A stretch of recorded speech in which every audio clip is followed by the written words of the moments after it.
Part two. If you watch part one, you already know what I'm going with. You know what direction I'm going in. The topic is women, why they are single and why they gonna stay single.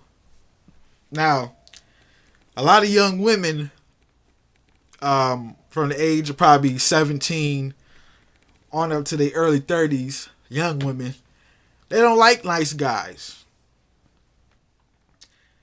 Pretty much based off of how the way Western civilization operates. They do not like nice guys. Again, watching too much fucking TV. Or listening to too much pop music. Who don't even write their own music, by the way. A lot of these motherfuckers that y'all hear on the radio, and these motherfuckers that y'all idolize, they don't write their own music. They don't make their own production. They ain't shit but a face. That's it. So you think you falling in love with the words of so-and-so, or who and whatnot. That's not their music. They don't write this shit. And for example, like ever since Destiny Child came out, in my opinion, ever since Destiny Child came out, R&B has plummeted. Ever since they didn't came together, broke up, they came together and broke up again, R&B is like no more. Like pop is taking over. This techno shit. It's nothing. I mean, I don't understand it. And like I said, that's because I done been pulled out of the program, and I'm looking at all the program people do their fucking thing in this matrix. So, like I said, R&B has plummeted, so there's no more En Vogues, no more SWVs, or TLCs. The real shit. We don't got no more of that shit no more. No, we got Beyonce. We got all them other motherfuckers, Ashanti. We got J-Lo. Motherfuckers who can't sing. I mean, Beyonce can sing, but Beyonce don't write her own shit. I credit artists on how they write their own shit. That's how I credit artists. I'm an artist. I write my own shit. I make my own production. I master my shit or whatever. They should be able to do it too, but they don't. A lot of you people don't even give a fuck. Y'all don't care. Y'all just base it off the way you feel. You get a couple drinks and you go to the club or whatever, and you don't give a fuck. You know what I'm saying? You fucking program. Peons and shit. Drones. And it's just like, you know, Tupac. When Tupac died, or so-called died, hip-hop just turned into what? Second grade nursery rhymes. With jewelry and naked women, replacing the art form. That's all you see nowadays. You see a bunch of motherfuckers who can't rap. Y'all keep buying that shit and feeding into that shit. You got your Waka Flocka Yabba Dabba Doos, your Gucci Mans, your Rick Rosses, your Drakes, your Lil Waynes and all that shit. Them motherfuckers don't write their own shit. Gilly the Kid came out and told you that Lil Wayne don't write his own shit. Did he have a response for it? No. So that means that the motherfucker has his music written for him. It's not hip-hop nowadays. If you look up the word of rap, it's not music. It doesn't have nothing to do with music. You can put rap and music together and say rap music if you want to. But rap is not hip-hop. Gangsta music is not hip-hop. It's some fucking generic term or concept for hip-hop music. That's why these women are so fucking confused right now. Because they're listening to these dumbass niggas. Let's get more deeper into it. You know, and like I said, you know, this has many different aspects. It could be the way, you know, they were raised, or, you know, some tragic happened to them in their childhood. We don't know, but from retrospect and what I understand and understand is that these women are more in competition with themselves. They're worried about, you know, who looks better than who. And I see it all the fucking time every time I go out, especially when the motherfucking sun come out. Don't let it be like 80 degrees Oh yeah, the women are in competition. Who got the leggings on, the short skirts, the halter tops, who titties is showing and everything. They really in competition with themselves. Now, there are a lot of bisexuals and lesbians.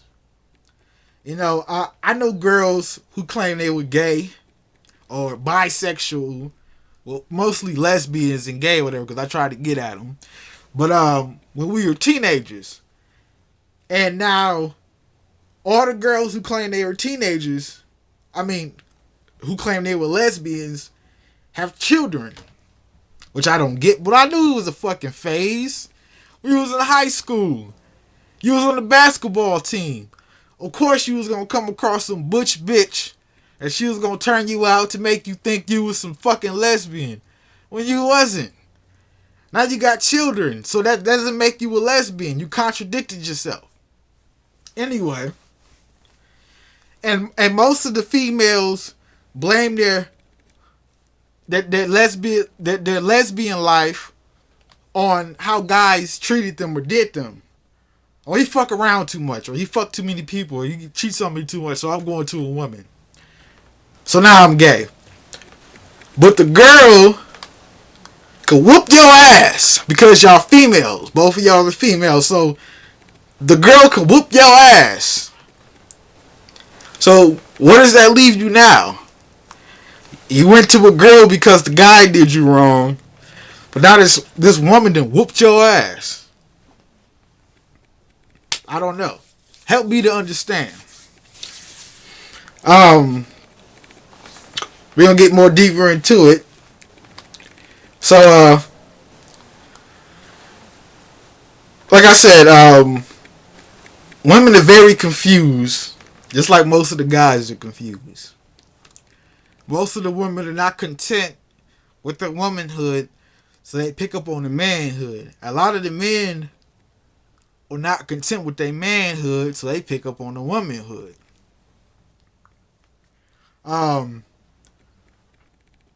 Like, you know, there are like certain women, there are certain types of women now. Like I said, I'm speaking from retrospective. There are certain women who like to argue. You can't get rid of that with them, you know what I'm saying? If you're in a relationship with a woman that loves to argue, that shit turns her on. You know, and a relationship always has its ups and downs and shit, but you fucking with a female who just loves to argue all the time to get off on and expect you to fuck her afterwards, there's something wrong with that. That woman is dysfunctional. Or it's a woman who like to be abused, who wants you to hit her and shit and dominate her and then want to have sex afterwards. I never was into that shit. I don't want to fucking beat you up and then have sex with you afterwards. Hell no. What kind of fucking relationship is that? But that's how some women operate. You know, women operate differently from men. So, like some women like to be taken control of. They like playing hard to get. You know, you got the women's, no, stop. Don't do that. Oh, you nasty. You touch their titty, oh, stop. You touch their ass, stop. Touch their thighs, stop. But they really want you to overpower them, you know, like they're being raped or some shit. I don't like that shit. You know, if you're going to give it up, you're going to give it up. Don't sit here and role play with me like you don't want it, but you know you want it. And that's why a lot of these females are single. You know what I'm saying? It's like they don't know what the fuck is going on. You know, the programming is breaking down if you ask me. So, we'll get more deeper into it. Another turn on for them, most females are caught up in a lot of fixations. And like I said, I already said this before, I'm speaking in retrospect. That's what I'm speaking of. They like to play hard to get. They like to argue. They want you to put their hands on them. And this is all because of male chauvinism. It's all because of the male chauvinist. The male being in control. The male is over the female. There ain't no equal to them. And then now the male chauvinists have gotten the women to think the same fucking way. So now the women think that they're over the men And there ain't no equal. Whatever they say, go. I'm an independent bitch. This and whatnot in the fourth. You know what I'm saying? So, like I said, a lot of women or females are caught up into the fixation that they're hoes if they give it up on the first day. And I always said, girl, come. I dated a girl when I was back in my teenage years, my late teens, and and it'd be that moment, and she'd be like, well, I don't want to give it up so easily because I don't want you to think I'm a hoe. I don't want you to think that I'm easy. Well, what the fuck? I mean, if you're going to give it up, you're going to give it up. You're going to give it up regardless. It don't matter how long you make me wait. You're going to get that shit up. You know what I'm saying? So, they think that just because they hold out, that don't make them a so-called hoe or being easy or whatever. Those are just concepts and motherfucking generic terminologies and shit made up by Western civilization and society. If you're going to give up the pussy, you're going to give up the pussy. It don't matter how long you make me wait, because I'm going to get the pussy any goddamn way. It don't make you no hoe, because the motherfucker, as long as you make the motherfucker wait, he's still going to get it, or he going to go and get some other shit while you making him wait to get it. And if the motherfucker decide to leave you, he going to leave you. That's going to make you even more pissed off. Like I said, just because you made him wait don't mean he not going to leave you. He'll go, hey, yeah, I'll wait. I'll sit back and I'll wait. I'll wait patiently. Shit. I choke my chicken. I fuck with my ex-girlfriend. I go get some new shit. I'll wait for that pussy. It don't mean the motherfucker's not going to leave you. So we going to get more and deep into this with part 3. So y'all stay tuned.